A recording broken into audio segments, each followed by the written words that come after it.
program Amange Kanisa.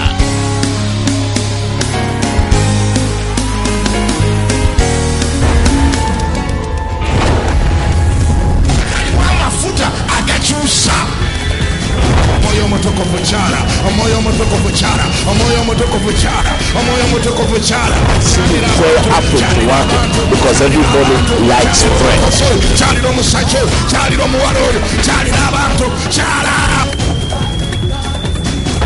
Simbe kanisa mwitani katonda ntiraba nizimbe kanisa yange kulwazi luno n'amanya ag'emagombe tegali kinyenya yimiriro gamendi weewaawo Ekutusibako Bishop David ne Pastor Cindy Kiganda okuva mu Christianity Focus Center Mingo Kisenyi LC1 Kiganda Zone. Kiganda, Rakai, Sembabule, Yantonde, Masaka, Mubende. Kingdom FM is Sani Kidezi Nayo. Olukungana rutuse okukunganya eggwanga okusabira awamu Katonda mwasinkanira eggwanga National Prayer Day etuuse eyolekedde nga tumalako omwaka Nakivubo Stadium we tugenda okukung'anira. Mukama alina ekigambo kyawadde Bishop David Kiganda wamu ne Mamisinde tosubwa.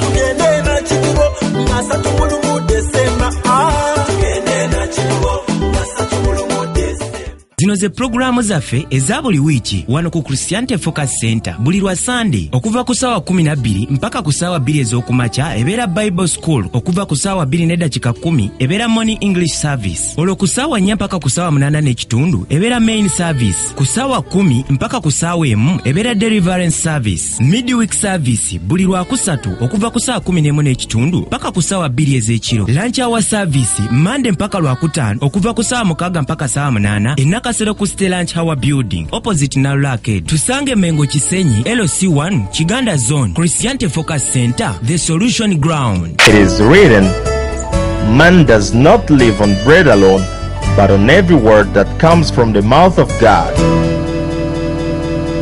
So get ready for a life-transforming message today by the anointed servant of God, Bishop David Livingstone Kiganda. May God bless you abundantly as you're following. Njagala kwogera ku ekyo kyempise qualifying for greatness. Ebisaanyizo by'okufuuka omunene. Ebisaanyizo byaki? Ebisaanyizo by'oteekwa okuba nabyo ofuuke omuki? Bameka abakkiriza nga toliva ku nsi kuno nga tofuuse munene? Okikkiriza ekyo? Toliva ku nsi kuno nga tokoze eki? Nga tofuuse munene. Kubanga muli mutima okiwulira nti Katonda wo munene. Abasiraamu gwe bayita Allahu Akbar nti Katonda waabwe muki? Munene. Ku ky'obunene tukkiriziganya nabo. Katonda muki? Munene.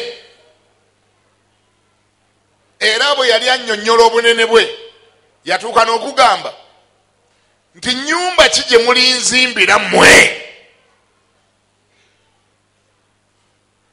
Kubanga eggulu kyeki? Eggulu kyeki?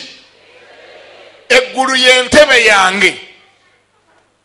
Eggulu lyonna nga bwe muliraba lino eritusaanikidde, lino lyonna eributikidde ensi zonna kubanga tewali we lyabula. Wonna waabunira bulungi nnyo, wonna waabunira. Talina we yasereka n'ogandi wano waabulaabulamu, wano waayulika, wano bambi materiyo yali amuweddeko, wali yanywezaawo, wano teyanywezaawo. Wonna yaserekawo lumu n'asereka ekitundu baali ekyo mulaba mu ggulu awo. Mwali mukubiddeko mu ngalo omusajja w'amaanyi oyo. Ensi zonna n'ennyanja zonna mwe zisiŋŋaanibwa wansi w'ekisiisira kino kye bayita eggulu. Ekyo amawanga gonna mwe gasiŋŋaanibwa, agazinga gonna mwe gasiŋŋaanibwa, America gye bayita great n'abakulembeze baayo abeeyita abanene bali wansi wa kisiisira kino kye bayita eggulu. Africa mweri, Europe, Asia, Atlantic Ocean, Indian Ocean, Pacific Ocean. Byonna biri awo. Abavuga ennyonyi bazivugira awo. Abavuga emmeri bavugira wansi wa kisiisira kyekyo. Omusajja munene oyo bannange. Naye wulira agamba nti eryo eggulu lye mulaba ke katebe kwange kwentula bwe nti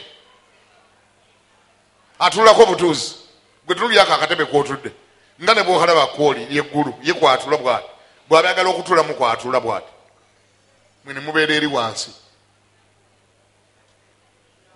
nti ate ensi mwe kwe mutuula ke katebe kaki abasoma bayibuli mweka abazivaako edda musirike mulinde bannammwe ensi ke kaki kitegeeza nti eri muggulu bwatula bwati muggulu ebigere nga biwumuza eno wansi nga bwomanyi nti omuntu abeera n'akatebe k'ebigere kati akatebe k'ebigere ka mukama yeeno earth kwe tutudde kwawumuza ebigere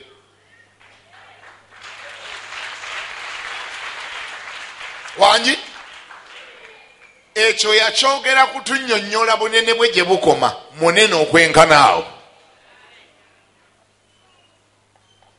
naye ate n'atwewuunyisa nnyo bwe yamala okwogera ekyo n'abuuza nti n'agamba nti okuggyako abo abalina mutima oguboneredde be basobola omuzimbira ennyumba bw'oba olina omutima bw'oba olina ki bw'oba olina omutima Katonda yeewuunyisa asobola okwefunzafunza ne yeekendeeza n'ajja n'ayingira mu mutima gwo n'atuulayo nyabula singa okiwulidde ekyo mukama waffe bazibwe engeri gyakikolamu nyinza obutagikunnyonnyola lwaleero naye yonokoma okusigala ng'oli mulokole ojja kitegeera Katonda ajja atya mu mutima ate nga amaze okutulaga nti munene nnyo obwenkanidde awo ate mu mutima ajaayo atya mwana nga ajaayo munene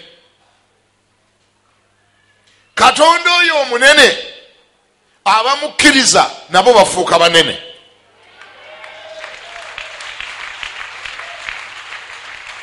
abamukkiriza bafuuka baki banene duka ogendeko nange mu lubereberye 26 nkulage abamukkiriza bwe bafuuka abanene era bw'otamukkiriza n'osigala kyekimu tosobola mukkiriza n'osigala kyekimu lubereberye 26 12 lubereberye 26 olunyinyo lw'12 wagamba nti Isaaka n'asiga mu nsi eyo n'afuna mwaka ogwo emirundi 100 Mukama n'amuwa omukisa omusajja n'akula ne yeeyongerayongera okutuusa bwe yali omukulu ennyo era yalina embuzi omusajja n'akola kikemere njagala wakamazedda omusajja n'akola ki n'akula ne yeeyongerayongeranga omusajja n'akula ne yeeyongera kakati wulira wano teboogera ku myaka tovaawo noga nti egyo nange enjirina wano si kye bagamba tebanagambako nti he became of age kati greatness gye twogerako teri mu myaka emeka gy'olina greatness does not come by age osobola n'okuba n'emyaka nga mingi naye ng'oli ungreat nga toli mu banene nga toliyo ono Isaaka gwe twogerako wano yali akkiriza Katonda era olunyiro lw'12 lutandise lugamba omusajja n'asiga mu nsi eyo omusajja n'afuuka mukulu omusajja n'afuuka munene omusajja n'agejja nnyo n'akalubira n'abantu be yali atuula nabo ne batuuka n'omwegayirira otususseeko relocate noonya ekifo ekirala wano tojjaawo tuli wafunda bulala ebintu byo bingi nnyo gendako ewala tukuwadde ekyalo ky'egindi kibeere ekyalo kyo ekyo nkikwagaliza mu linnya erya Yesu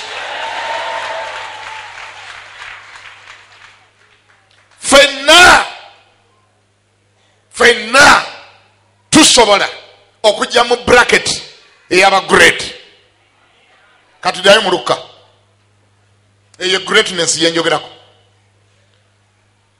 qualification for greatness How do I qualify?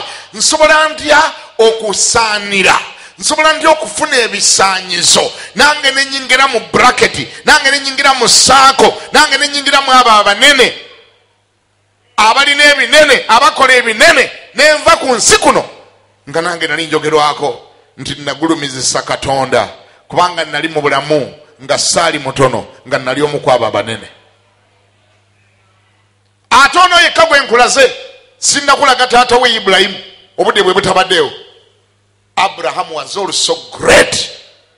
Bible mwogerako nti yayina embuzi, ayina endiga, ayina ente, ayina zaabu, ayina feeza. Abraham the father was also great. Naawe oyina kuba great. Wangi? Unless something is wrong, but by the fact that you believe the same God, nga Ibulayimu gwe yakkiriza, nga Isaaka gwe yakkiriza, toteekwa kuva ku nsi kuno nga toli great. Oyina kuvaano ng'oli great. Ani awulya ngambeko nti amiina? Bano be baayogerangako be Alexandria as a great, abo biwero abamu tebaalina balokole. You must be great. Oyina okuleka omukululo ku nsi kuno nga tonnavaawo. Ebimu kubifuula omuntu great n'abeera munene mukukunavu. Wangi abantu babeera balaba omukululo gwe yakola atya, gwe yaleka. Abantu nga basobola okusonga olugalo ne bwaba wafadda nga wava ku nsi kuno nga basobola okugamba n'eri essomero ye yalitandika, n'eri eddwaliro lyali liriye, n'eyegundi ye yagiteekawo, nakiri ye yakikola. Great. Tebakusibaako nsibe. Oteeka okuba nga olina ebijijulira, wateeka okuba nga luwa ebijogerera. By the way, sigwa okaayana n'ogamba nembeegayiridde mutandika okumpita great. Nedda, abantu balaba byokoze. Bible ega nti amagezi gaweebwa obutuukirivu olw'abaana baago. Bible ega abaana balabiranga ku bikolwa byabwe. Waliwo abantu bye balaba ne bagamba ndi oyo muki munene. Nze kye nkusabira we wali essaala yange eno, mwenanga bwe mutudde wano, watandika mpola mpola ng'olokoka, okyali awo olinga talabika bulungi, oli insignificant, n'ekika ky'omere kikulaba bulungi, ne gy'osula tebannakutegeera, naye nsaba Katonda oyo ajja ebinene nga bijja mu bintu ebitono, akunzigiremu omuntu omunene, ofuuke munene, ogejje paka lw'oligejja, ogejje paka lw'oligejja. Ga nti amiina. Lwaki? Kubanga ye vision ya Katonda eri obulamu bwo. Agamba atya nti okusookaako newankubadde nga kwali kutono, naye enkomerero yo ey'oluvannyuma egenda kweyongera yongeranga.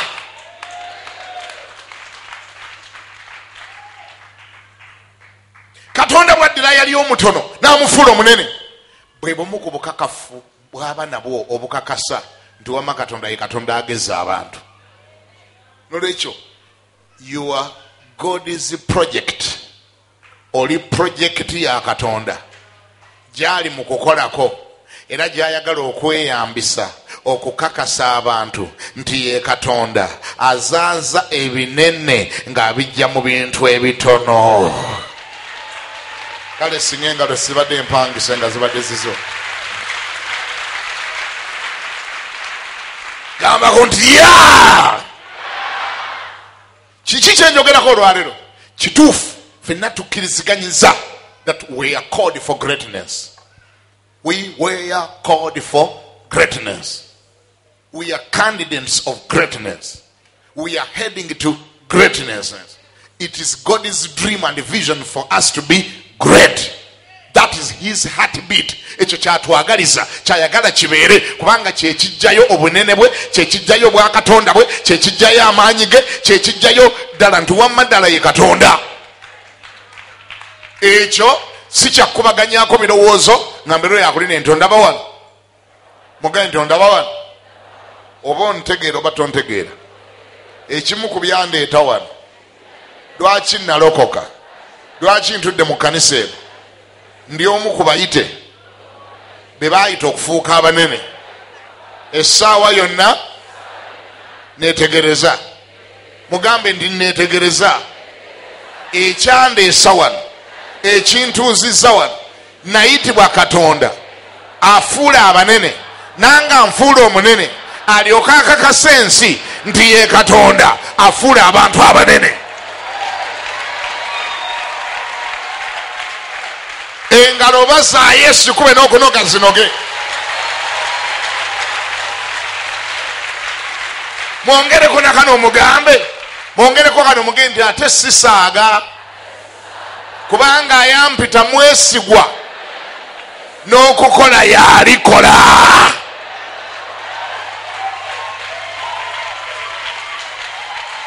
Ani awulira ngambeko ndi amina? Fine.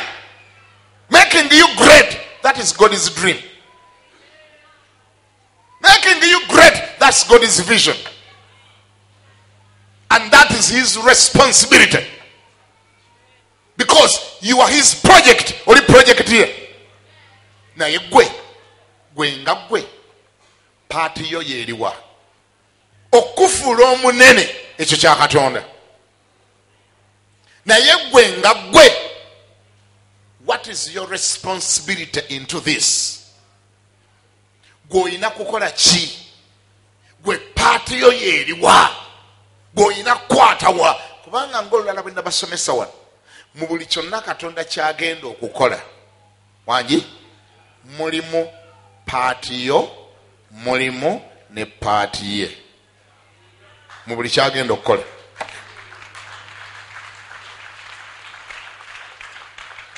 Aba 3:10 bategedde mu buli kyonna Katonda katirina kukuba njogero lyoko kitegeera okubeerumu mu buli kyonna Katonda kyagenda okukola mulimu olubimbi lwo ate mulimu n'olubimbi lwa Katonda mu buli kyonna kyagenda okukufuula. Kati ekibuuzo olubimbi olulwo lwe luliwa? Bameka baagala okulumanya? Ayagala okumanya olubimbi lwo? Kkiriza ndikulaga olwaleero. Number 1, you have to qualify. You have to qualify. Bobunobera great, you have to qualify for that. One of the qualifications esinganibwa mu kitabo kya Luka essula 16 olunyiriri lwa 10 lwogera bweruti aba omwesigwa ku kintu ekitono ennyo ne ku kinene aba aliba mwesigwa era aba omulyaza amaanyi ku kintu ekitono ennyo ne ku kintu ekinene aba aliba mulyaza amaanyi. Kale bwe mutaabenga beesigwa ku mamono atali mutuukirivu ani alibateresa obugagga obw'amazima? Tutunule eno ebiralo giro bireka. Owulidde filosofe ya Katonda? Owulidde Katonda engeri gy'atwalamu ebintu? Owulidde kyaleeta? Ate kino tosobola kirefutinga. You cannot refute this. Kubanga ideology zonna zonna eziri mu nsi zikkiriziganya na kino. Whether they are political, economical, social, spiritual, zonna zikkiriziganya ne ideology. Economically, mu byenfuna tewali muntu asobola kwesigana kintu kinene nga takwesigangako na kintu kitono. Taliyo. Okujonga obwongo bwe tebukola bulungi. Nobody can risk. Nobody can trust you with the big thing. Nga takwesigangako na kintu kitono. Genda mu banka. Mu banka tebasoma Bayibuli okola emirimu gyabwe. Basoma bitabo birala nnyo bwaba nakola emirimu gyabwe. Naye tewaliyo banka ekuwa looni ya milioni 10 nga tekuwangako ku ya milioni 10 neraba bw'obehavinga. ebya banka ogenda ograduate nga bugraduatinzi omala bakakasa nti olina integrity. You know how to handle 10 million before they can trust you with 100 million. Si bwe kiri? Si bawulira bwe kiri? Bwe baba 10 tebazikuwangako ate olwo baagala kumanya financial discipline yo, baagala kumanya nga tonnatwala zaabwe ezizo wazikwata otya. Ezizo kubanga bakusuubira n'okwolesa obwesigwa ku zizo. Olwo bwe muyingiriramu ebyokutuma ebitabo ne bagamba genda tuleetere ku books of accounts zo nga tonnatwala looni eno, tuleetere ku books of accounts. Books of accounts ye history owa discipline yo ebalaga bw'ozootambula otya, olina kye bayita financial discipline. Baagala okumanya kyava ku ki okuba nti wakola amagoba ga miliyoni 2 ate n'olya 8, kyava ku kyekyo.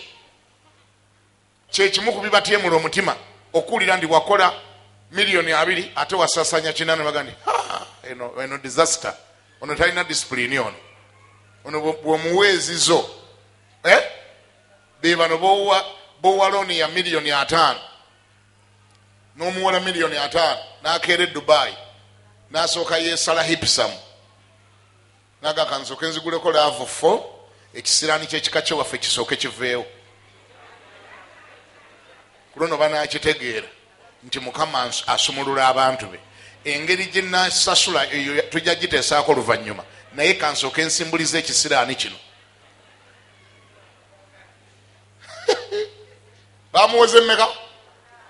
bamuwoze mmeka n'asooka yeesalako emmoroka ya 3 n'omubuuza kati ogenda zizaawo otya nti Yesu agenda kikola atya tajja kikola. Yesu akola ebyamagero. Saagala bigendamu ebyo olwaleero bijja kunyinza wano abantu abasinga obungi, naye banka nga tenakuwa sente zaayo eyagala kusooka kumanya obwesigwa bwo bwenkanawa ku bintu ebitono by'ozookwatakwatako mu ngalo zo. Mu by'obufuzi nga tebannakwesiga na kifo kinene, basooka kwesiga n'ebifo ebitonotono. Baagala kumanya bwe wali ORDC weeyisa otya, ne baakufuula under secretary, permanent secretary, how did you behave? Bwe wali kino weeyisa otya before they can trust you with a big thing. Baagala okulaba kye bayita CV yo, ozootambula otya.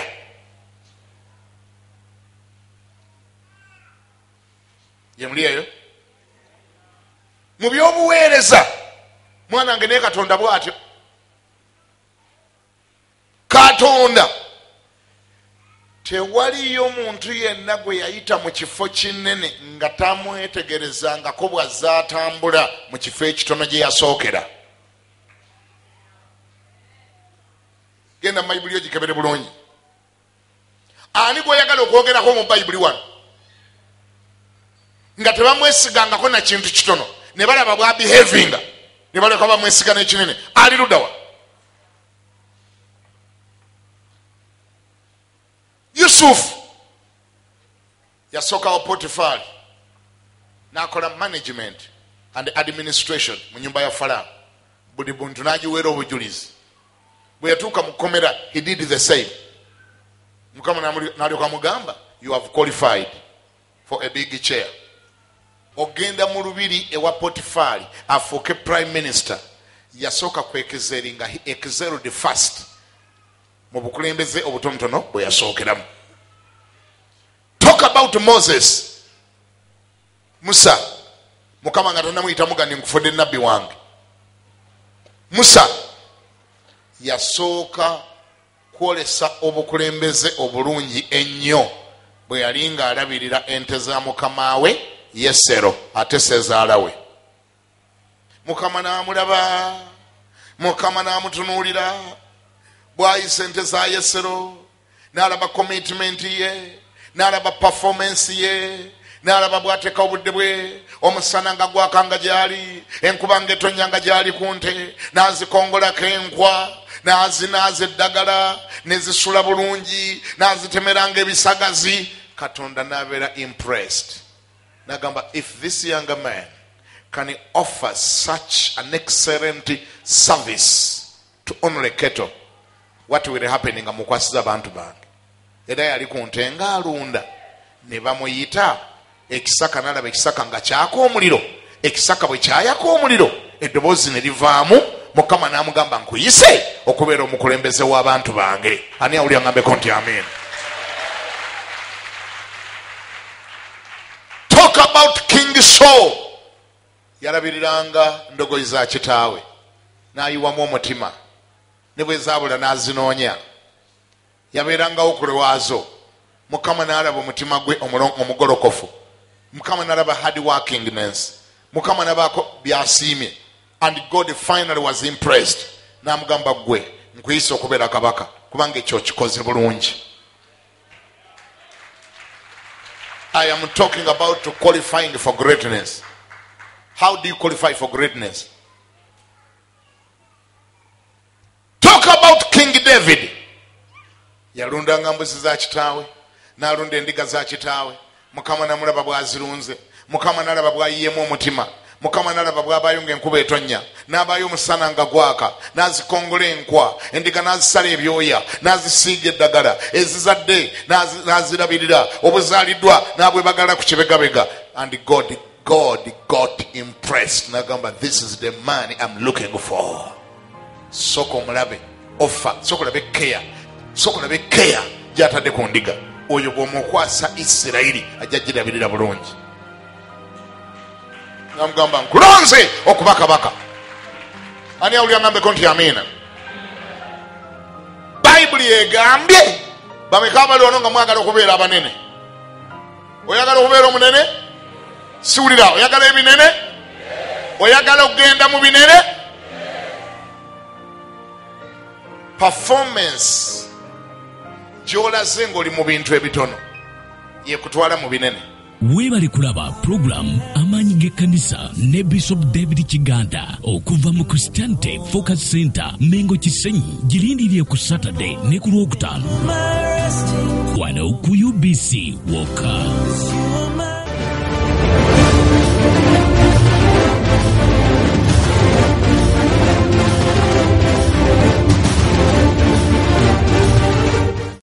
Olukuŋŋaana lutuuse, okukuŋŋaanya eggwanga, okusabira awamu, Katonda mwasinkanira eggwanga. National Prayer Day etuuse, eyolekedde nga tumalako omwaka. Nakivubo Stadium we tugenda okukuŋŋaanira. Mukama alina ekigambo ky'awadde Bishop David Kiganda wamu ne Mamisinde tosubwa.